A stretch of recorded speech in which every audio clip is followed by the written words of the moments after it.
শিব পার্বতীর পুত্র কার্তিক গণেশ সম্পর্কে আমরা সবাই জানি, কিন্তু শিব পার্বতীর একটি কন্যা সন্তানও রয়েছে। তার নাম কি জানেন? চলুন আজ জেনে নেওয়া যাক শিব পার্বতীর কন্যা সম্পর্কে।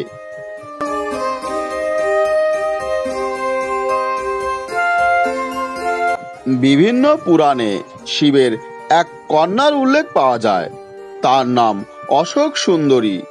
অশোক সুন্দরী হলেন দেবকন্যা।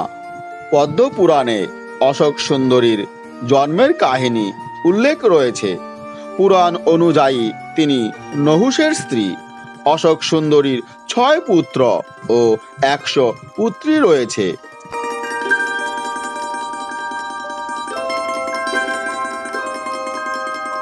অশোক সুন্দরীর জন্ম সম্পর্কে জানা যায় যে পার্বতীর আগ্রহে শিব তাকে বিশ্বের সবচেয়ে সুন্দর বাগান নন্দনবন দেখাতে নিয়ে যান। সেখানে পার্বতী কল্পবৃক্ষ দেখেন এবং কল্পবৃক্ষের কাছে এক কন্যার কামনা করেন।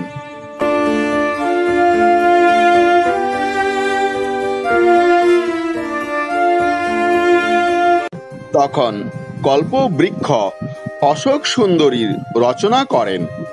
অশোকের অর্থ শোক রহিত বা সুখ। পার্বতীকে সুখী করার জন্য তার জন্ম।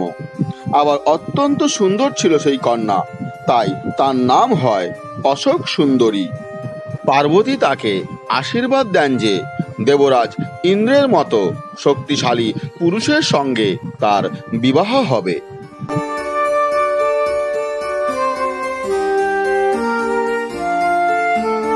পুরাণ অনুযায়ী একদা অশোক সুন্দরী নিজের দাসীদের সঙ্গে নন্দনবনে ভ্রমণ করছিলেন। তখন সেখানে হুন্ড্র নামক রাক্ষস আসে।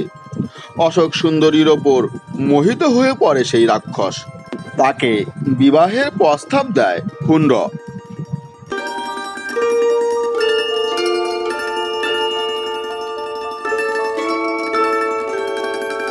অশোক সুন্দরী তাকে পার্বতীর আশীর্বাদের কথা জানিয়ে বলেন যে নহুষের সঙ্গে তার বিবাহ পাকা হয়ে গেছে।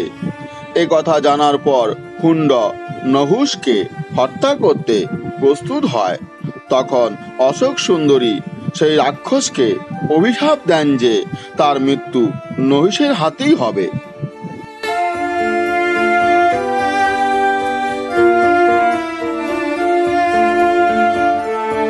এরপর নহুষের অপহরণ করেন সেই রাক্ষস, কিন্তু হুন্ডের এক দাসী তাকে রক্ষা করেন। মহর্ষি বশিষ্ঠের আশ্রমে বড় হতে শুরু করে নহুষ। ভবিষ্যতে হুন্ডের বধ করেন তিনি। পরবর্তীকালে অশোক সুন্দরী ও নহুষের বিবাহ হয়।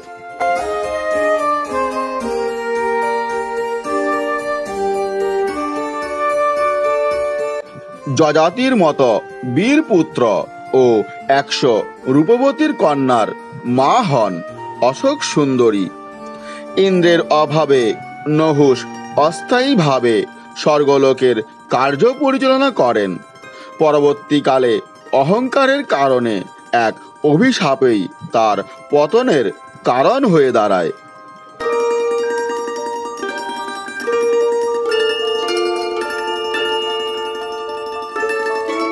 পার্বতীর কন্যা অশোক সুন্দরীর কাহিনীটি আপনাদের কেমন লেগেছে?